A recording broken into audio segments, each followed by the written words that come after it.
We are looking at a pretty decent forecast. It looks like not a lot of rain, not a lot of thunderstorms in the forecast, so things looking good. I just got off the internet, social media with a guy who's been boating all day long with his friends down in Charlotte Harbor, and he said they didn't really have any impacts of red tide down there, which is surprising. So they said they saw a few fish floating around, but again, that's why we were saying it's patchy. Right. It can be real heavy in some areas and then maybe not as much in others, and that's what we're seeing right now. And hopefully it's thinning out. That's how I would be hopeful for that.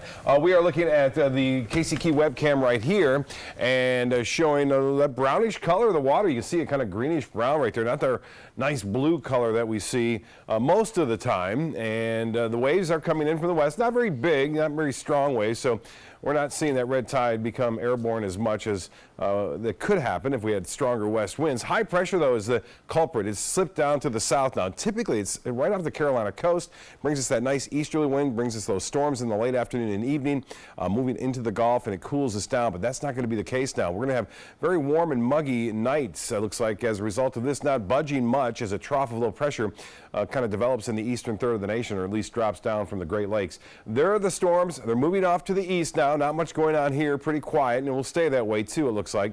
One or two lone showers not out of the question late tonight and during the early morning hours. You can see some heavier weather along the east coast, opposite of what we normally see here.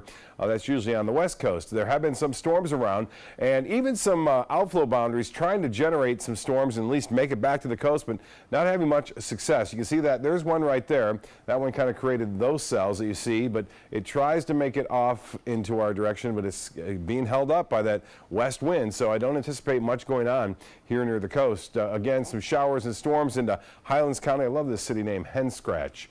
Highlands Park Estates getting ready for some pretty heavy rainfall right there.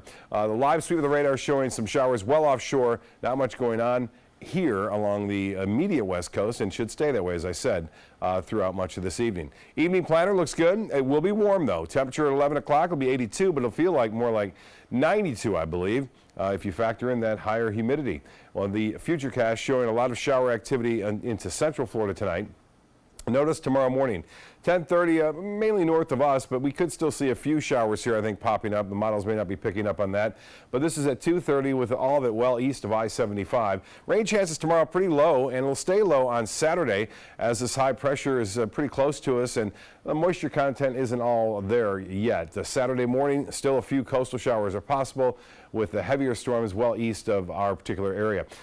Sunday, I think a better chance for more showers in the morning, but they'll be scattered about. 81 right now in Jacksonville, 78 in Orlando. It's cooled there with some heavy rainfall. Temperature still very warm up and down the coast now into the mid to upper 80s there. Current conditions, it's 89, but this is the number that is uncomfortable at 102 right now, and west winds are at 12. The high today and low are right at the averages, 96 the record. Nationally, this storm system has really gotten rid of that high pressure system for us, and much cooler weather for the Great Lakes and Northeast. Out west, that high heat advisory continues into Idaho, Washington, Oregon, all the way down into Southern California. Temperatures are much cooler than they have been over the Northeast. New York, 89. I know that's not too cool, but they've been into the mid-90s there with the heat indices up near 100, 95 in Billings, and it's hot out west, 99 in Phoenix, but 107 in Las Vegas. Well, for boaters tomorrow, not bad out there. Seas will be running less than 2 feet.